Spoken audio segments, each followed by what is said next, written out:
நீங்கள் பார்த்துக் கொண்டிருப்பது காவோலை டிவியின் சிவந்த நிலம்.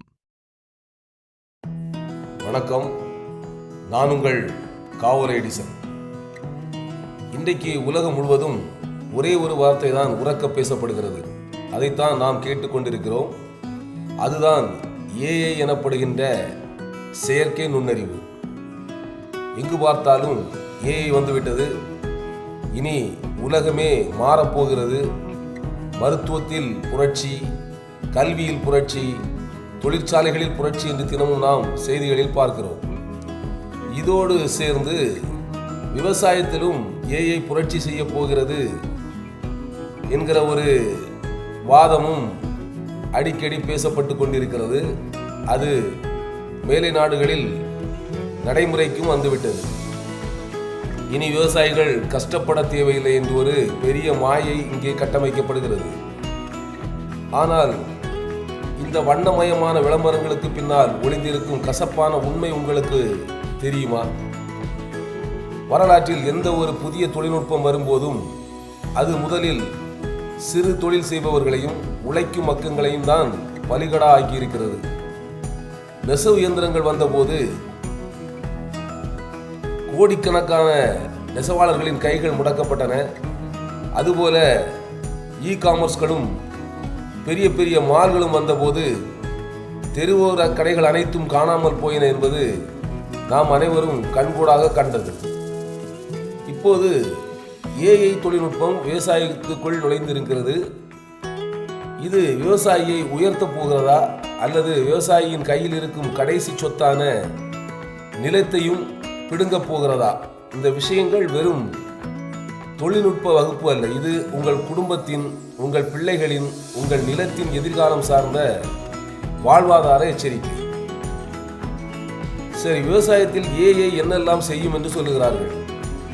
முதலாவதாக ட்ரோன் மூலம் பூச்சிக்கொல்லி தெளிக்கலாம். இரண்டாவதாக மொபைல் கேமராவில் பயிரை படம் எடுத்தால் அந்த பயிர் எத்தகைய நோயால் கட்டுப்படுத்தப்பட்டிருக்கிறது என்பதை இது கண்டுபிடித்து கொடுத்துவிடும்.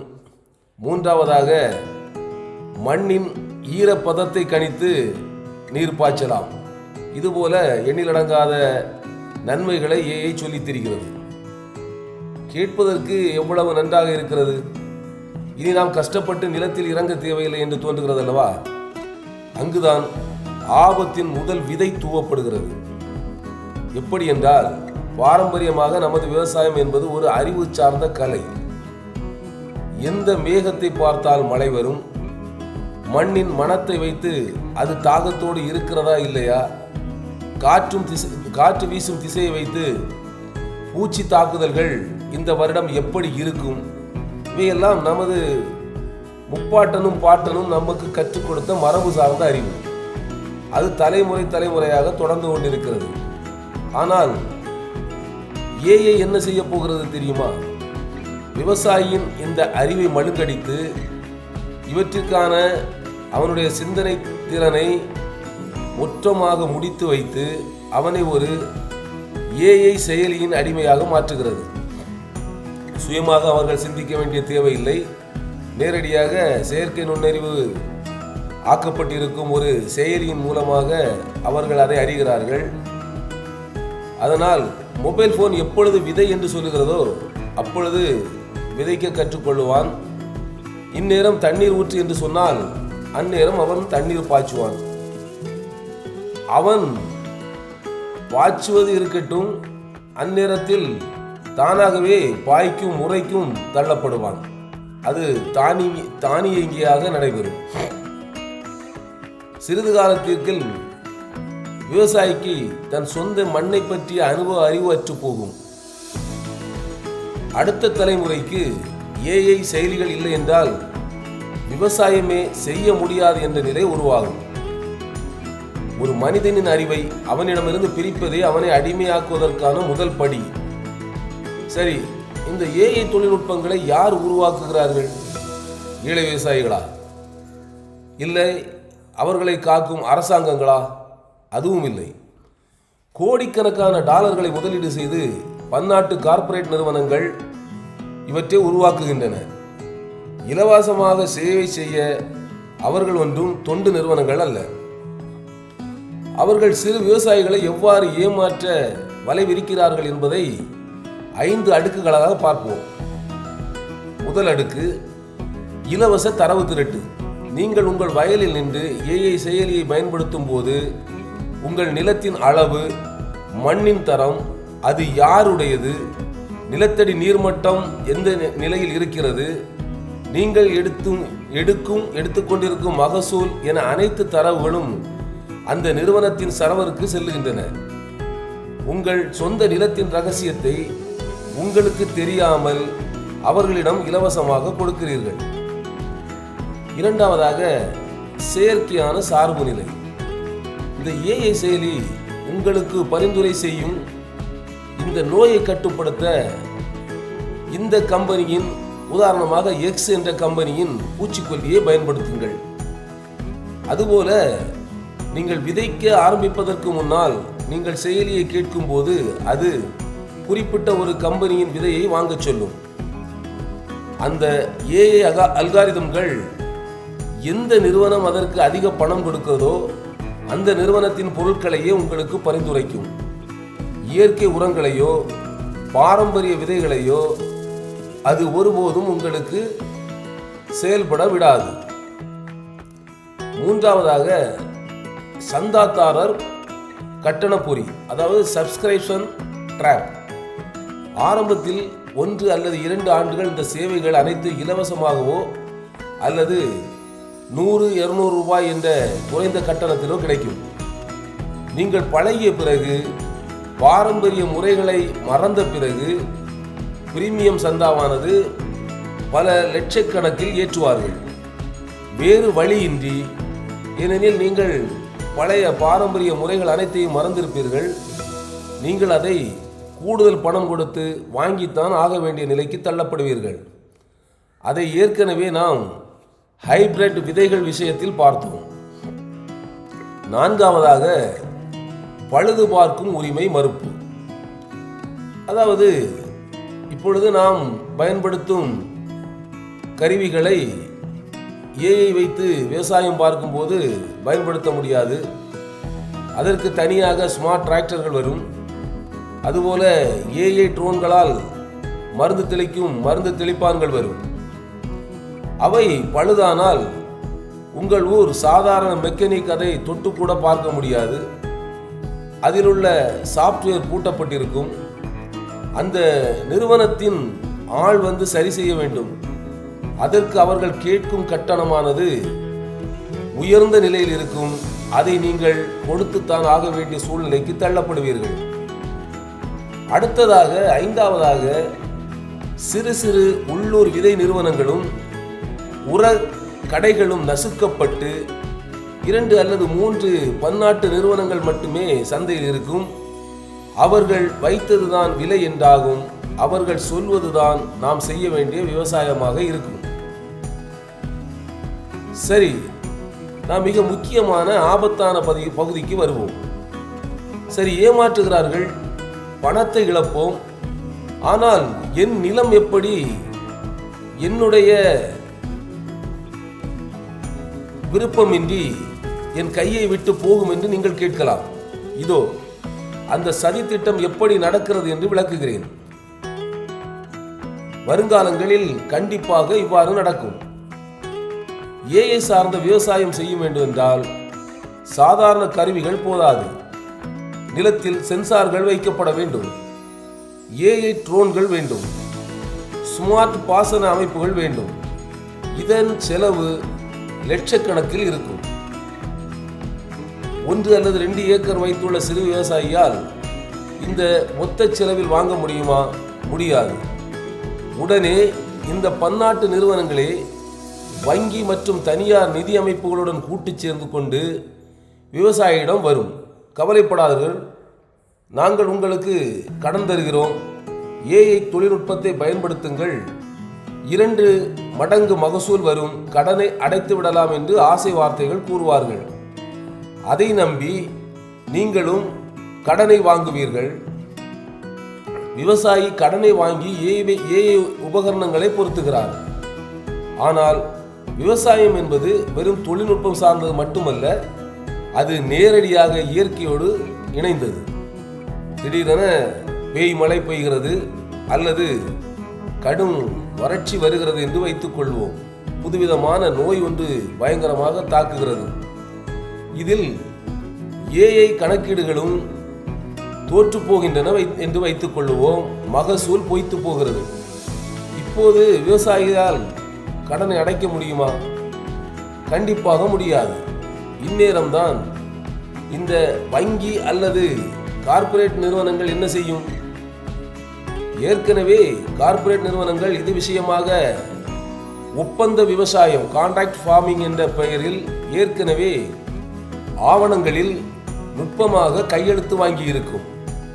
கடனை அடைக்க முடியாவிட்டால் நிலத்தின் குத்தகை உரிமை அல்லது முழு உரிமையும் நிலத்திற்கு சொந்தமானவரின் கையில் இருந்து அந்த கார்ப்பரேட் நிறுவனத்திற்கு கை மாறும் என்ற மறைமுக விதி அதில் மறைக்கப்பட்டிருக்கும்.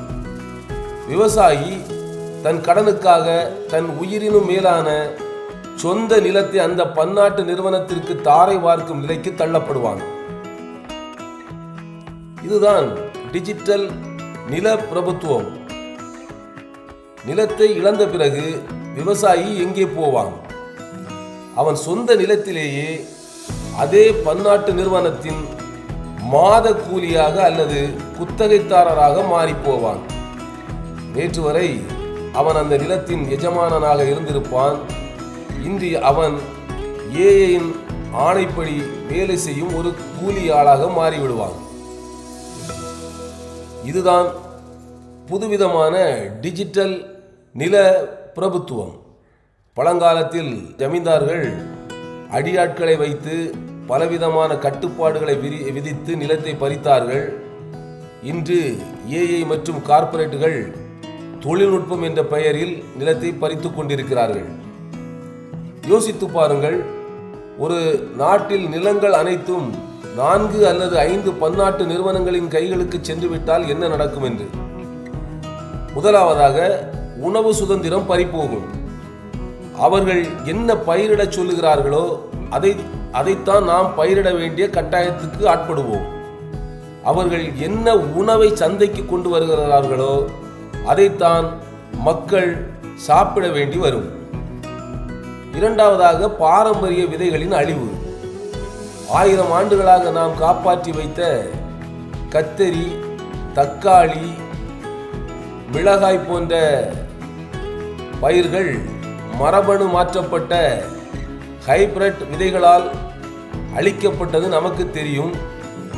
அதே நிகழ்வு கூடுதலாக இன்னும் மாற்றப்படும். அதுபோல கிராமப்புற இடப்பெயர்வு. நிலத்தை இழந்த விவசாயிகள் நகரங்களை நோக்கி சென்று கூலி தொழிலாளர்களாக மாறுவார்கள். கிராமப்புற பொருளாதாரம் முற்றிலும் அழிந்து சீர்குலையும். ஏஐ என்பது ஏழை விவசாயியை உயர்த்த வந்த தேவதை அல்ல. அது சிறு விவசாயிகளை விவசாயத்தை விட்டே விரட்டிவிட்டு நிலங்களை கார்ப்பரேட்டுகளின் கைகளுக்கு மாற்றுவதற்காக ஏவப்பட்ட ஒரு டிஜிட்டல் அஸ்திரம். இதையெல்லாம் கேட்டால் உங்களுக்கு பயம் வரும் என்பதற்காக நான் இதை பேசவில்லை. எச்சரிக்கையாக இருக்க வேண்டும் என்பதையே சொல்வதற்காகவே நான் இங்கு இதை பேசுகிறேன். தொழில்நுட்பம் வேண்டாம் என்று நாம் சொல்லவில்லை.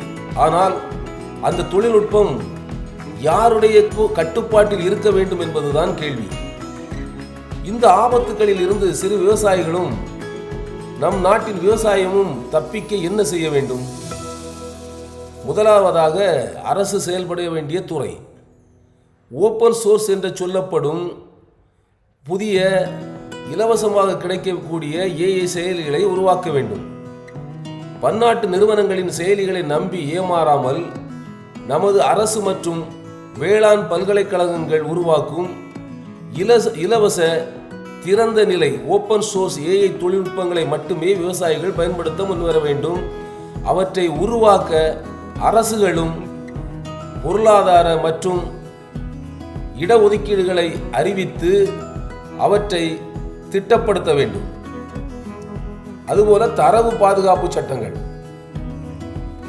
எல்லா துறையைப் போல விவசாயத்திலும் டேட்டாவானது திருடப்படும். அதை தடுத்து நிறுத்த வேண்டும். விவசாயிகளின் நிலம் மற்றும் மகசூல் பற்றிய தரவுகள் கார்ப்பரேட் நிறுவனங்களால் திருடப்படுவதை தடுக்க கடுமையான விவசாய தரவு பாதுகாப்பு சட்டங்களை அரசு இயற்ற முன்வர வேண்டும். இல்லை என்றால் உங்கள் நிலத்தினுடைய டேட்டாக்கள் அனைத்தும் பன்னாட்டு மருந்து மற்றும் விதை உற்பத்தி நிறுவனங்களுக்கு விற்கப்படும் என்பதில் எந்த ஐயமும் இல்லை. மூன்றாவதாக, இயற்கை மற்றும் மரபுசார் விவசாயத்தை பாதுகாத்தல். ஏஐ செய்ய முடியாத பல விஷயங்களை நமது பாரம்பரிய இயற்கை விவசாயம் இன்றும் செய்து கொண்டுதான் இருக்கிறது. மண்ணின் வளத்தை காக்கும் இயற்கை முறைகளையும் மரபுசார் விதைகளையும் நாம் ஒருபோதும் மறந்துவிடக்கூடாது. அவற்றை தொடர்ச்சியாக கையாள வேண்டும். நான்காவதாக, விவசாய கூட்டுறவு அமைப்புகளை உருவாக்குதல். சிறு விவசாயிகள் தனித்தனியாக இயங்காமல் கூட்டுறவு அமைப்புகளாக இணைய வேண்டும். ஏஐ கருவிகளை ஒரு தனி நபர் வாங்காமல் கூட்டுறவு சங்கம் மூலமாக வாங்கி அனைத்து விவசாயிகளுக்கும் குறைந்த வாடகையில் பகிர்ந்தளிக்க அரசு ஆவண செய்ய வேண்டும். எல்லாவற்றிற்கும் மேலாக சுய விழிப்புணர்வு. இலவசமாக தருகிறான் என்பதற்காக எந்த ஒரு கார்ப்பரேட் செயலிலும் உங்கள் நிலத்தின் ஆவணங்களையோ தரவுகளையோ பதிவேற்றம் செய்யாதீர்கள். ஆசை காட்டி மோசம் செய்யும் ஒப்பந்த விஷயங்களில் யோசிக்காமல் கையெழுத்து வைத்து விடாதீர்கள்.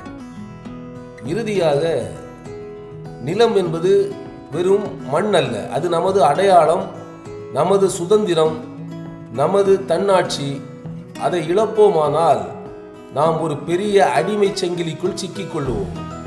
அது நம்முடைய எதிர்கால தலைமுறையினருக்கு மிகுந்த ஒரு பாதிப்பை ஏற்படுத்தும். தொழில்நுட்பத்தின் பெயர் சொல்லி அந்த நிலத்தை பறிக்க நினைக்கும் எந்த ஒரு கார்ப்பரேட் தந்திரத்தையும் நாம் விழிப்புணர்வோடு எதிர்கொள்ள வேண்டும். ஏஐயை உதவியாளனாக வைப்போம். நம் நிலத்திற்கும் அறிவிற்கும் என்றும் அதை எஜமானனாக்க விடமாட்டோம் என்று உறுதியேற்று அதற்கான விழிப்புணர்வுடன் செயல்படுவோம். நன்றி, வணக்கம். நான் உங்கள் காவோலை எடிசன்.